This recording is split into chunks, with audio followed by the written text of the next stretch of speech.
ये सरकार को आईना दिखाने के लिए है। ये सरकार युवाओं पर इतना अत्याचार कर रही है, आए दिन पेपर लीक। अरे भैया, युवाओं से पूछो कितनी फीस दे देकर वो एग्जाम देने के लिए आते हैं और आप पेपर लीक कर देते हो।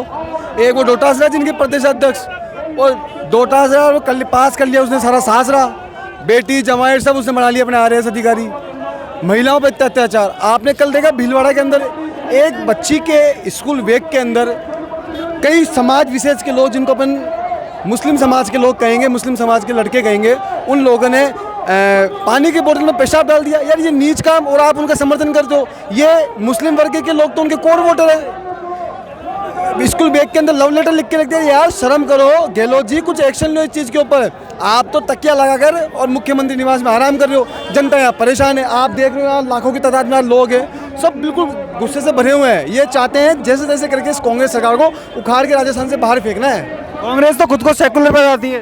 अजी वो तो सेकुलर क्या होता है कि वो एक ही पार्टी विशेष, एक ही धर्म विशेष की पार्टी है, सेकुलर नहीं है। आज तक आपने कभी देखा है उसने किसी हिंदू का पक्ष लिया हो? आपने देखा किसी कांग्रेस पार्टी के किसी मंत्री ने किसी का पक्ष लिया हो? अरे हिंदुओं पर इतना अत्याचार हो रहा है, उसका तो पक्ष लो। कौन सी पार्टी पक्ष लेती है? भाजपा के अलावा कोई ऐसी पार्टी नहीं है जो हिंदुओं का पक्ष लेती हो। राजेंद्र गुड़ाल ने कहा है कि लाल डायरी के अगर राज बाहर आ जाएंगे तो सबको पता लग जाएगा कि कांग्रेस के जितने भी मंत्री हैं उनको रेपिस्ट कहा उन्होंने। अरे लाल डायरी की आप बात मत करो। राजस्थान का प्रत्येक नागरिक इस लाल डायरी को ढूंढ रहा है आज की तारीख में। लाल डायरी क्या है, इसमें कौन कौन से मंत्री है, कौन कौन से रेपिस्ट है। और आप ये मान के चलो अगर गुड्डा जी ने कहा है तो 100% सत्य कहा होगा। क्यों? वो व्यक्ति उस मंत्रिमंडल का सदस्य रहा है, उसने एक एक बात सत्य कही है। 100% इस कांग्रेस सरकार के हर एक मंत्री रेपिस्ट है, चाहे आप ऊपर से मुख्यमंत्री से स्टार्ट करके नीचे तक के मंत्री तक ले आओ, हर मंत्री इनका रेपिस्ट है।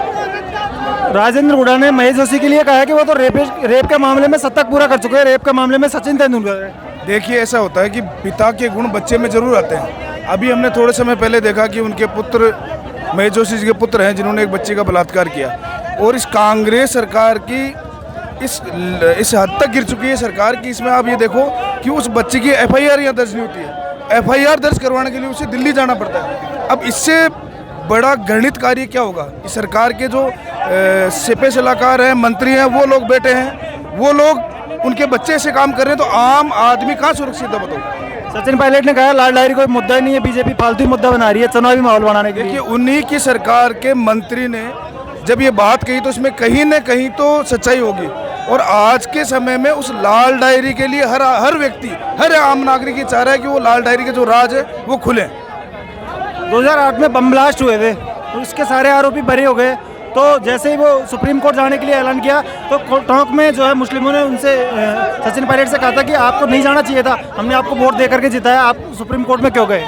उसके बाद में सचिन पायलट की क्या प्रतिक्रिया रही? सचिन पायलट उनसे कुछ नहीं बोला आप पॉलिटिक्स मत करो ऐसे कह करके। अब इसमें समझ में आ रहा है ना कि पायलट साहब की या उनकी पार्टी की क्या विचारधारा है। अरे भैया, यहाँ हिंदू या मुस्लिम नहीं मरा, यहाँ सब मरे हैं। हिंदू भी मरा है, मुस्लिम भी मरा है। तो इसमें वो कहाँ से आ गया?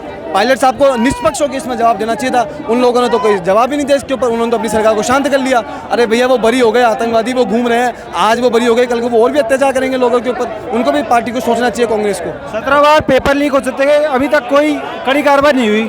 साहब कार्रवाई होगी भी नहीं, क्योंकि जो पार्टी खुद पेपर लीक कर रही है वो कार्रवाई क्यों करेगी? वो तो पार्टी पेपर लीक कर रही है, उसका तो काम है लीक करना। परेशान तो जनता होगी, लोग होंगे, युवा होंगे। आज के युवा गहलोत साहब कहते हैं साहब मोदी जी ने रोजगार नहीं दिया, रोजगार नहीं दिया। अरे मोदी जी तो रोजगार देंगे, आप तो पेपर निष्पक्ष होकर करवाओ ना। आप क्यों अपने मंत्रियों को दे रखे हो कि साहब पेपर बांटो, पेपर बांटो? गहलोत साहब मोबाइल फ्री बांट रहे हैं और अपनी जीत पक्की करने का काम कर रहे हैं, आपकी क्या तैयारी है? ये सिर्फ और सिर्फ एक ढकोसला है। ये कितने भी मोबाइल बांट ले, कितना भी कर ले, बांट किसके पैसों से? हमारे पैसों से बांट रहे हैं। हम टैक्स देते हैं तब गहलोत साहब बांट रहे हैं, अपनी जेब से नहीं बांट रहे। जेब से बांटे तो पता लगे। और कोई जीत पक्की नहीं है। गहलोत साहब अगर 50 सीट भी लिया है तो मान जाएंगे कि गहलोत साहब यहाँ के मुख्यमंत्री रहे हो, 50 सीट लिया है। भारतीय जनता पार्टी की क्या तैयारी है? हम 200 की 200 सीट जीत कर लेकर आएंगे।